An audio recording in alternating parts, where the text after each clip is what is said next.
Although this industry might be a lot easier to navigate at times, and a lot of experts may claim that this is wrong, but in truth, there's no one right path to retail distribution.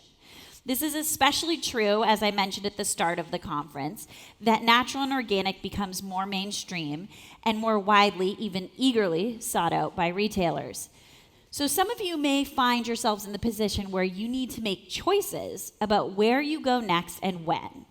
For some of you, and like we heard from Keith earlier, that may be a retail partner who can take you nationwide and help you scale quickly. But for others, it may be less about size and more about storytelling through partnerships with smaller, more focused retailers. E-commerce platform Good Eggs is one such example of the latter. Through a well-crafted online experience and highly curated list of brands, they are partnering with companies to help introduce them to consumers that are eager to learn more. To help explain their story and how they work with brands, please welcome their CEO, Bentley Hall.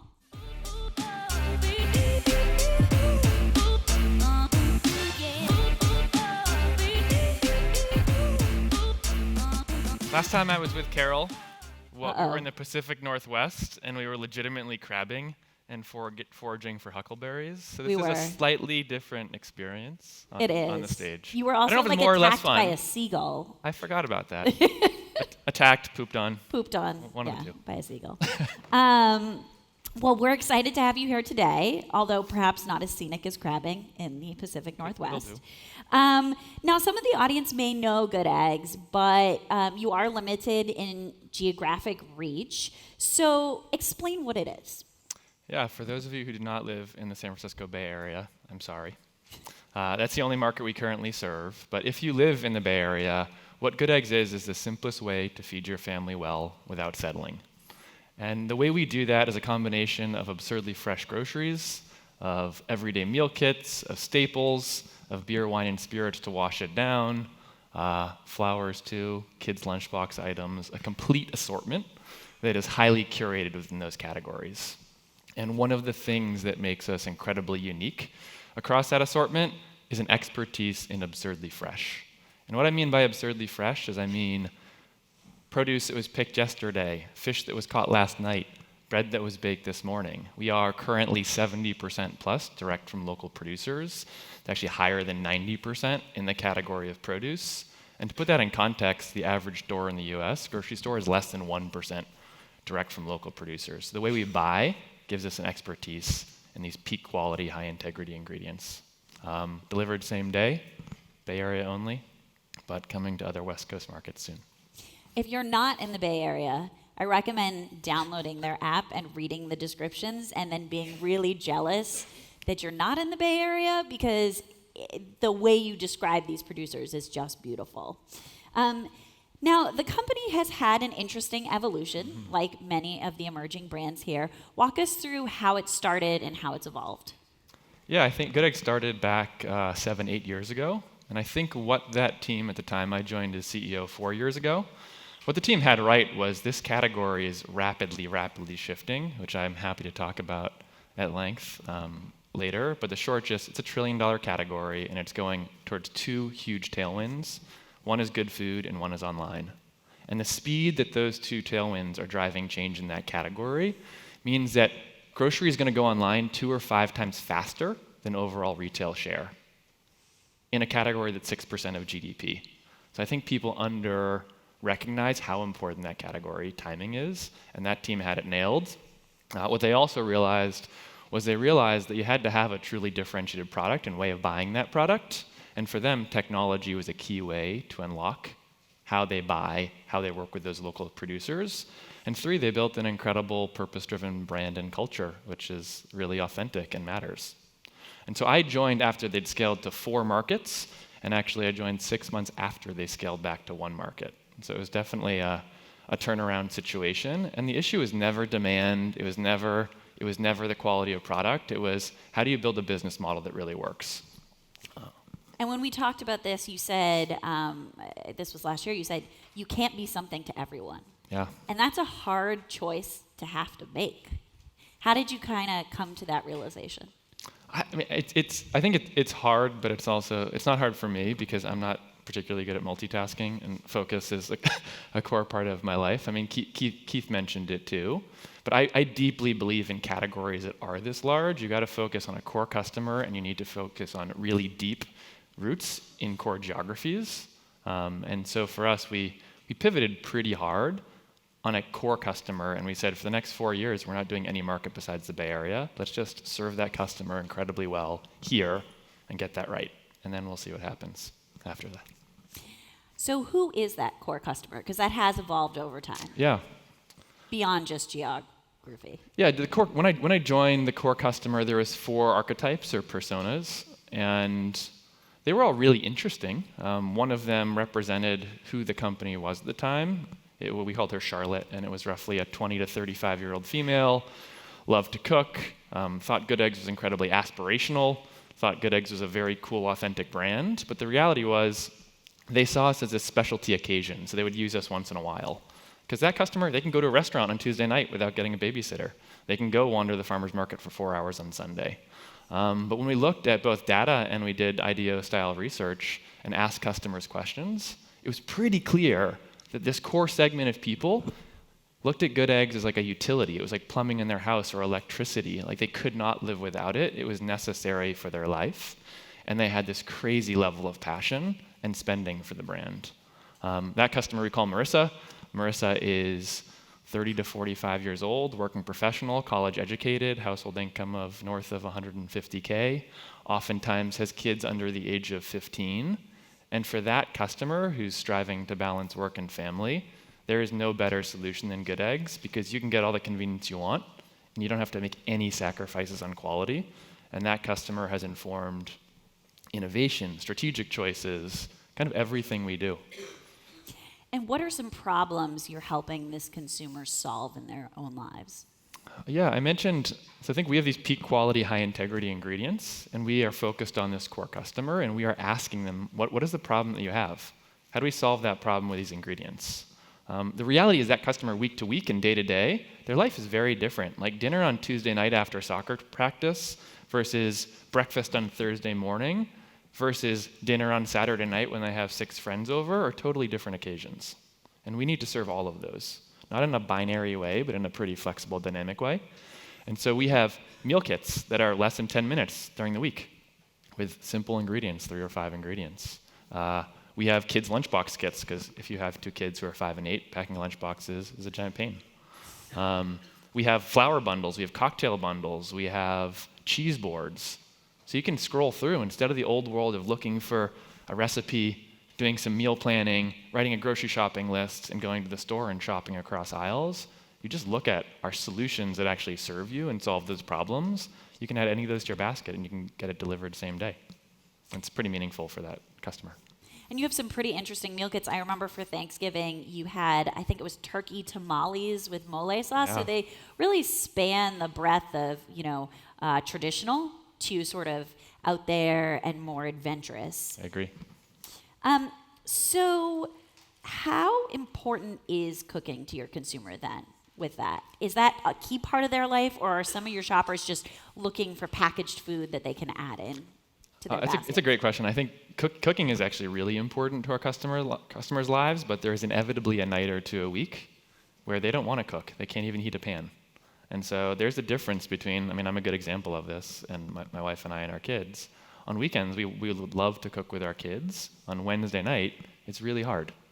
And so what we're trying to do is have this balance of prepared meals, ready to eat, meal kits, and then if you want to have an amazing 6-hour meal that you want to cook on Sunday, go for it. So it's actually all of those. Maybe a simpler way to answer that question is our average customer cooks at home 3 to 5 nights a week, gets takeout 1 night a week, and goes out to dinner 1 night a week. And so how do we serve all of those in a non-fragmented way? I think one thing that's really interesting about your retail platform is that a lot of other retailers think about the customer experience in the store. Mm-hmm. And so it's just about putting stuff in the basket, but they're not thinking about when they get home, what they do. And you guys really are sitting there and saying, how are you living your lives once you get home, and how do we be part of it? How did you realize that this was, a part of the equation you needed to address? Yeah, we are a store, again, with peak quality, high integrity food. And so what we don't want to have is we don't want to have a DTC online business remove the experience from the equation. And that is everything from the purchase experience, to browsing, to reading the stories about certain suppliers, to getting it, to tasting it, to cooking it. All of that is important. I think the way we've organized our team is think about end-to-end customer experience from that beginning to the end, have somebody fully accountable for owning that full experience, and be really thoughtful about it, and always iterate on it. So I want to talk about just general insights in the products and what you're seeing with trends. So we just finished Thanksgiving, which for a lot of retailers is a really busy time. Mm-hmm. Thank you for being here the week after Thanksgiving. Of course. How do holidays affect Good Eggs? Do you guys see that same spike in traffic? Yeah, well, Thanksgiving, I imagine, for any of you here who are in the retail business, is a crazy week. It's usually 2, 3, 4 times an average a week. And it happened to be this week, last week in the Bay Area, where it was raining sideways. So like the first 2 days it rains in 8 months are on our 2 biggest days of the year. Those are occasions where our customer wants to cook and where incredible ingredients really matter. And so we see this like big share gain during that period as well. Other seasonal blips like Sunday and Monday are big days for us. Summer, we always see like a 10-15% dip because our customer goes on vacation and we don't serve other geographies. Those are some of the seasonal trends. Awesome. And are there any trends in food that you've seen your consumer particularly interested in? I think this less fragmented experience of ready-to-eat meal kits, groceries, and having you pick what and when you want is a big movement. I mean, I think some great retailers now are seeing 30-40% of their sales come from those categories. Because they are a customer with kids, there's a couple ingredients and brands that do really, really well. Corey, our buyer, who's here in the back, he's talking about Made Good, which is his nut-free bar, which has this really high repurchase rate and loyalty, and they've done some great storytelling with us because you can't have nuts in a lot of schools anymore. It's a good example of like a sub-trend. Plant-based eating is a, I wouldn't call it a trend, it's a shift that is here to stay. I mean, Urban Remedy, Paul's in the front here, that brand and those product lines continue to do really well on the site. Those are 2 examples. How do you track what consumers are searching for? Are you noticing when they're searching and they're not getting hits? Yeah, we have lots of data across both search terms and reorder rates and velocity, and we look at that real time all the time, and our category managers do. The tension of our business is we have this huge basket size and this huge frequency, and people never leave the service, and we do it with less than 5,000 items. And so again, complete across categories, but highly curated within those categories. And so we're looking for brands who are really, really leading or defining their category, and we want to have fewer brands, and we want to go deeper with those brands. And the way we find those, and the way we discover those, and the way we double down on those is looking at things like repurchase rate, which is a direct-to-consumer brand. We can say what customer has bought this repeatedly each week over the last 2 years, which is a very different data point than like velocity on shelf with no connection to like who are common consumers and who are new and who are old. That's a measure that we watch. Now, you mentioned that you have 5,000 items. A lot of retailers look at e-commerce and they're like, wee, endless aisles, I can put everything in there. How did you guys realize that was not the path you wanted to take? I think it's the same thing. It comes from focus. I mean, if I'm trying to be everything to everybody, I need a huge SKU count. But I don't know who in here needs 500 types of sliced bread to choose from and like 2 aisles of it. You need a good, a better, and a best bread, and you need a couple different varieties in that. And I think paradox of choice is real. And when you're on a site with like beautiful photography and beautiful stories, higher amount of assortment is not useful. What is useful is better curation and better storytelling, so you know why you should try that bread and what matters. Now, you mentioned good, better, best, and kind of that your consumers are looking for the best in category. Are they more, for the packaged food items here, looking for staples, or are they pushing and looking for those cutting-edge products? I think it's both. We talk about these 2 functions that Marissa has, or these 2 jobs. One is the operator role, which is honestly more commodities. Think of like the milk, the eggs, the bread you get every week. How do you take what is 80% of your time in a chore, and how do you shrink that to 10 or 15% of your time so you can spend more of it in this discovery and exploration mode, which is where we have amazing things. we want to continually shift that because we have really unique things. We want really unique brands, which many of you are. We want to lead the way on that front, and that's it. And you know, we've talked a lot about cooking or meal kits. You do have packaged food on the site. Talk to me about that, what you look for in a packaged product. We have a We're Picky list that's on the site. There's 7 criteria. It depends on whether you're a packaged food or a protein source. I won't go through all of those. At a high level, they are, does it taste great, which Keith mentioned? A really key criteria that is often missing in food. And then does it meet these rigorous sustainability criteria? Admittedly, as a retailer, we're a bit of a pain in the filtering process to get on our site. But we do that so that our customers can come on the site, trust that of these items we've brought on board, we've been really thoughtful about it. There's a saying, it's in the back of one of our delivery vans, and it's like, we believe in knowing your farmer, even if we believe in knowing your farmer, even if you're too busy to do so. And I think that's a truth. And so what does that process look like on getting on the site? Do you have like a category review? How does a brand go about getting on there? Yeah, I talked to Corey about this last night. We have classic category reviews, like any retailer. I guess the difference is we don't have shelf sets, so we are a little more flexible of when and how we can open up for new brands. Corey and I were talking last night about how that is useful and that is a really effective tool. But what we actually want to shift more of our time to is saying what are the categories we want to lead in this quarter, in this year, and actually go out and hunt more and search more and really double down and lead on a few categories because we've now gotten to this place where assortment is relatively good. So I think it's a combination of classic category management on a schedule and really pushing the envelope on searching and hunting and innovating. And besides just tasting great and having high quality standards, what are some attributes of brands that do well on the platform or see success? Yeah, again, because we buy so much direct and local, you have to remember we're taking these best food suppliers and we're connecting with people who love food. And Good Eggs actually as a brand is kind of getting out of the way. Our job is to connect those two. So we have 100% transparency. You can go to any product, any produce item, any bread supplier, any seafood supplier, find out who it is, where they're located, what their story is. That's one of the best ways, I think, to do that. Other attributes besides 100% transparency is, I'm thinking about a category where this makes a big difference. I mean, proteins is a big difference.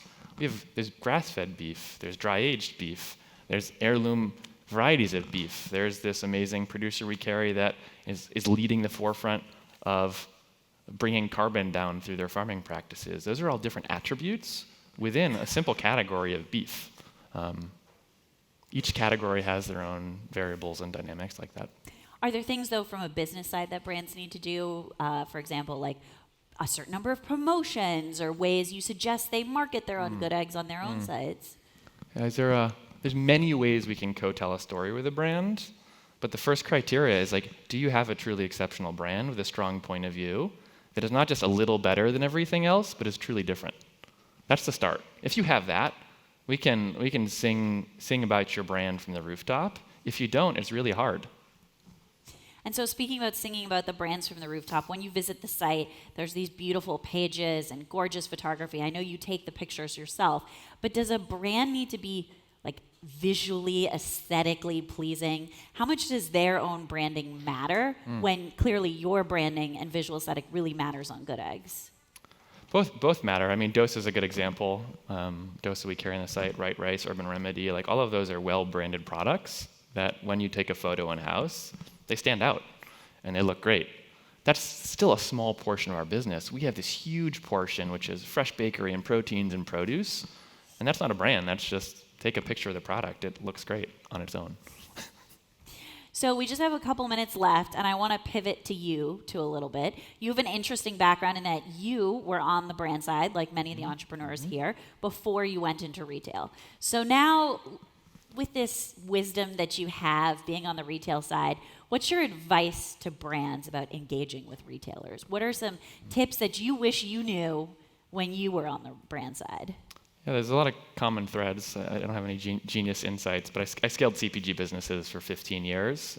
I'm a small investor in a couple of CPG companies, and then I've been a retailer for 4 years. So I do have this strange balance of experiences. I think the thing that is often missing at an early stage brand level is they're pitching really hard on what their company is without actually having that dialogue and that empathy and listening to what a retailer is actually trying to achieve. I think there's a high correlation with brands who have really succeeded with ones who've been super thoughtful about channel strategy. They've really gotten to know who those retailers are. They've read their annual reports. They've thought about who they are. They've talked to a ton of people before they go in.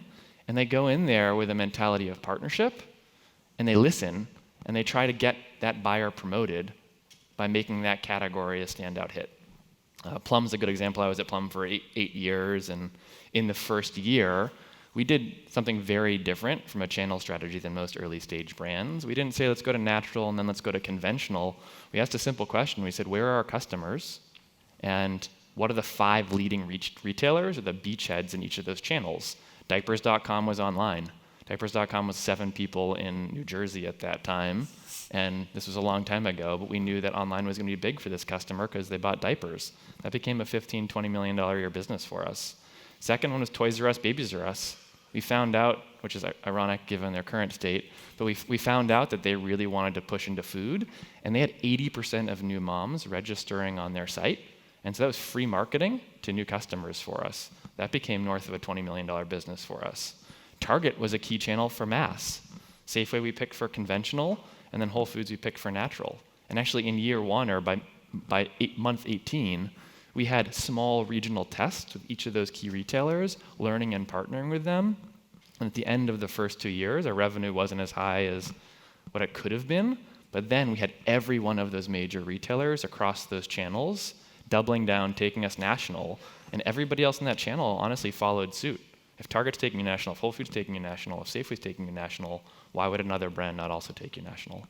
And so I think, to summarize that, be really thoughtful about where your customer is, which channels you are picking, and don't just do what everybody else does. Do what's right for your brand and your customer and your product.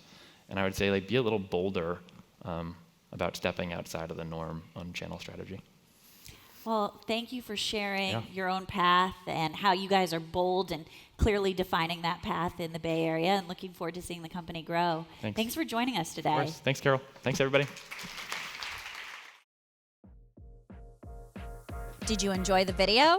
For more from NOSH, hit subscribe and ding the bell.